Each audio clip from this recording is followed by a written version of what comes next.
Pour Over Coffee by www.buyorganiccoffee.org. If you are interested in a great cup of healthy organic coffee, consider making pour over coffee. This is a traditional way to make small quantities of coffee and has now caught on with the likes of Starbucks. The short version is that all you need for pour over coffee is ground coffee, boiling hot water, a filter, and a cup. And then there are the more complicated versions. Here are a couple of examples followed by our own down-home method learned from the in-laws in the Eje Cafetero, Manizales, Colombia. Simple ways. Health presents the simplest way to make pour-over coffee with a plug for a few products available on Amazon.com. Grind the coffee. I use a hand-crank burr grinder, $20, Amazon.com, because I think the coffee comes out better, and there's something satisfying about grinding it by hand.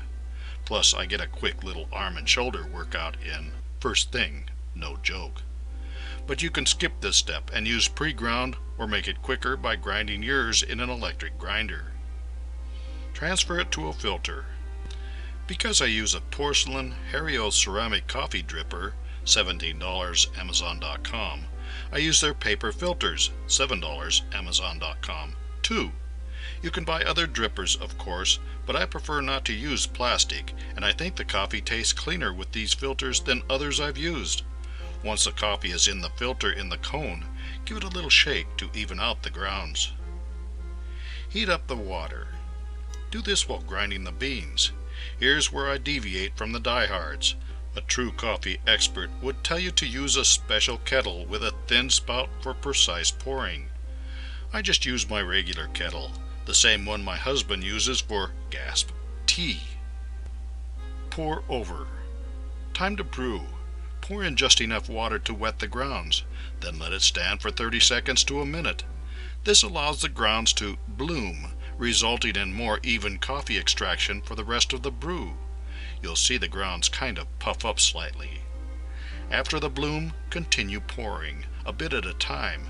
Just cover the grounds, don't fill the filter all the way, until your cup is brewed.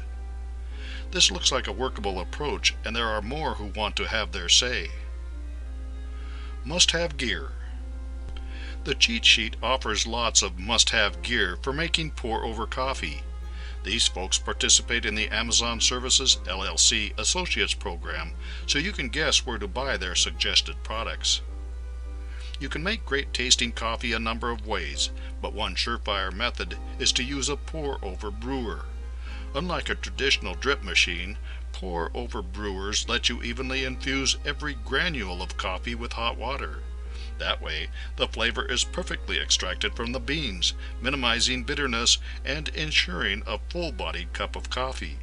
If that sounds appealing, then you'll definitely want to give a pour-over brewer a shot. Making great coffee with a pour-over brewer is surprisingly simple.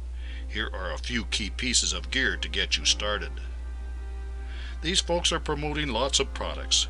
The one I do like is the paperless coffee dripper because it reduces waste.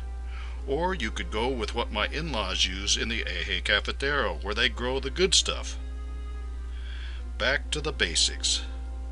In our article about coffee bloom, we mentioned how pouring hot water over freshly ground coffee beans releases both carbon dioxide gas, the bloom, and healthy antioxidants as well.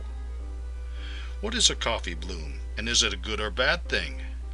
The coffee bloom is the release of carbon dioxide gas when hot water is poured over ground coffee beans. Carbon dioxide gas is trapped inside coffee beans when they are roasted. Darker roasts contain more carbon dioxide, and lighter roasts contain less. Roasted whole beans retain the carbon dioxide longer than roasted and ground coffee, and storing in a cool environment keeps the carbon dioxide longer. The antioxidant compounds that give coffee its health benefits and flavor are trapped in the carbon dioxide as well. At home, I typically use the pour-over coffee method to make coffee for 3 at breakfast and anywhere from 3 to 6 at lunch. We heat water in an old tea kettle. The filter is a white cloth bag that stains with use. It is rinsed after each use and washed once a week.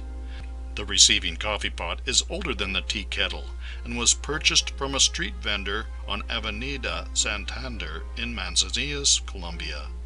Our coffee is either from Panama or Colombia, preferably organic, but any export quality coffee works for my family. For more useful information about organic coffee, visit www.buyorganiccoffee.org.